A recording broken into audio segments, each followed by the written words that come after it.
Kabyles que j'ai filmés sont partis un siècle plus tôt.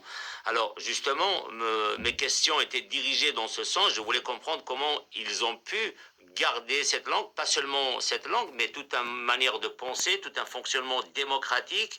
Et puis la réponse, d'ailleurs, mon personnage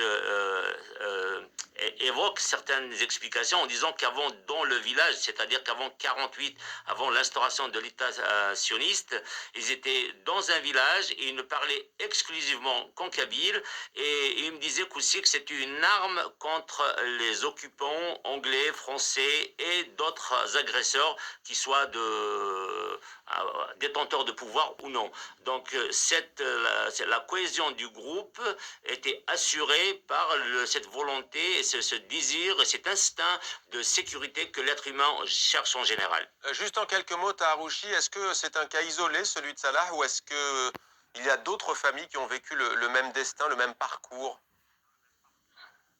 Je dirais qu'ils sont en 48. Hein, je parle d'un seul village, le Deshoum. Il y a d'autres villages que je n'ai pas explorés. Ouais. On me dit ils étaient à peu près 6000 personnes qui ont quitté ce village Deshoum situé au nord de la Palestine suite justement à l'occupation sioniste. Restez avec Et nous. maintenant, Oui, on les retrouve.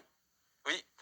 Aujourd'hui, on les retrouve dans des camps au Liban, on les retrouve au Chili, en Italie, en France, et voire au Danemark surtout beaucoup, et en Suède.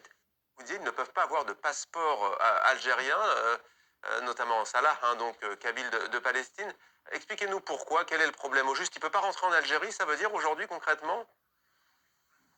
Tout à fait, je vais faire le porte-parole, j'ai pas fait d'enquête journalistique, mais selon ce que j'ai compris, après l'indépendance, il y a eu un processus de recensement de ces personnes.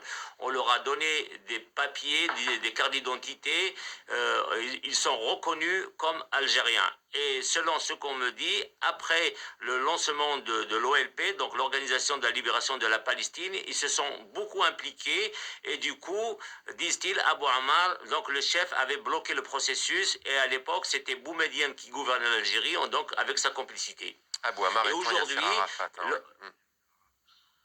voilà, j'ai repris le mot qu'ils utilisent tout le temps.